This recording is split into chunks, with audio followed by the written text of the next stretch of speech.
And what is unique and what is amazing about it actually is that when weaker players get access to better players, it's always in kind of a control environment where either the weak player is asking, "Oh, I played this hand, how would you play it?" and or the expert is prepared through a lesson or some other format, and the experts always sound smart. But we always try to tell people, guys, we get things wrong all the time, but they don't see it. And on the daily celebrity challenge, you see what it is. There are no recordings or anything like that. If things go south, they go south. One of the last times I played, I lost 1,400. I went, I think, down 6 in 4 spades doubled.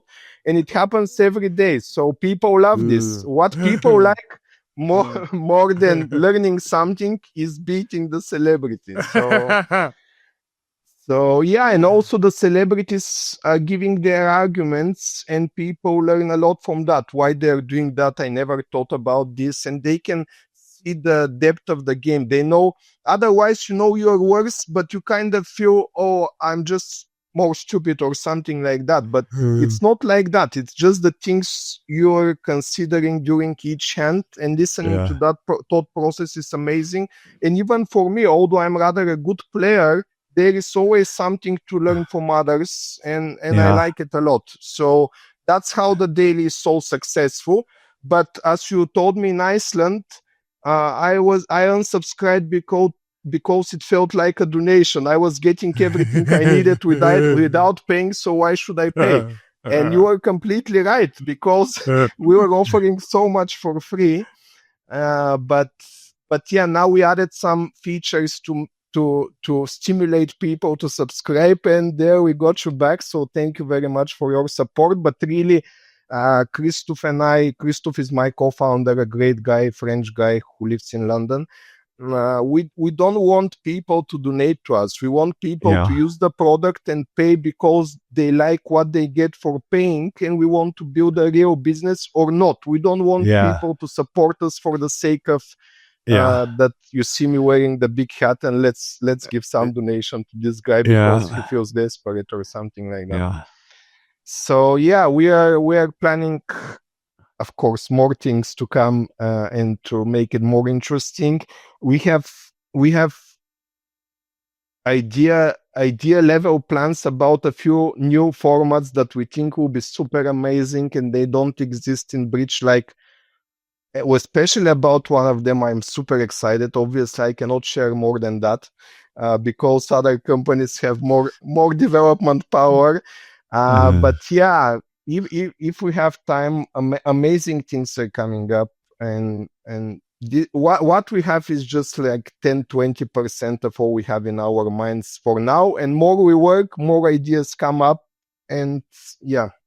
It's amazing journey, actually, working for a bridge company, and what you love, it doesn't feel like work. Like you get some money every month and that's like a bonus. You felt like, but I didn't work at all. I'm just doing what I love. And yeah, it's super amazing. And if there are younger people who love bridge, try to find work in bridge. You won't become very rich, but you'll have a happy life. And that's way more important.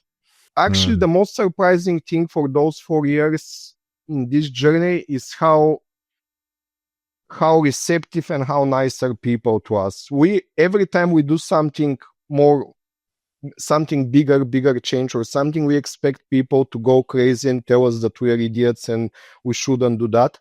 But for every one person that tells us we are idiots, there are 100 others who say that we are good.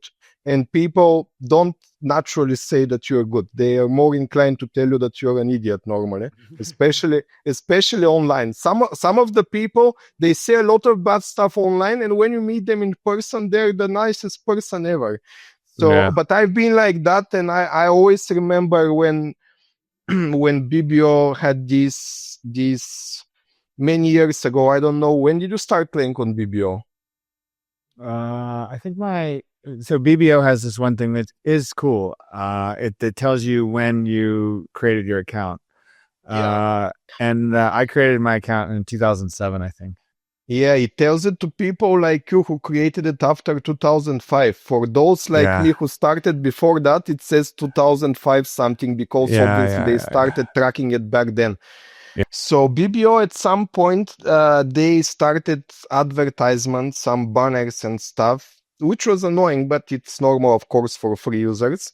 But at some point, they introduced some banner of a live emoji. So imagine an emoji that pops out of the screen and starts laughing or something with sound, like emoji with sound. It was the most annoying thing, and it would sometimes pop up while you play. And you play, you think how to do this triple squeeze, and this emoji pops up in the middle of the screen, and it was so annoying. So I went to the Bridge forum, BBO forum, and I told them that they're terrorists because this is like a terrorist attack on Bridge players to play with their brains. And obviously I was harsh, but I always remember that I was using it for free. I was playing 15 hours a day. It was my life, literally. And I was so ungrateful. So now when I receive a negative feedback, first I think, oh, who cares about your opinion? But then I think, no, you spend the time, you texted us, so you really cared. Yeah. And I was so much worse back then that I should be more forgiving. And actually people, although some of them say bad things, they don't have bad intentions. And once they speak, you see how much it affects them deep in the heart, because when you use stronger words, normally you care more actually.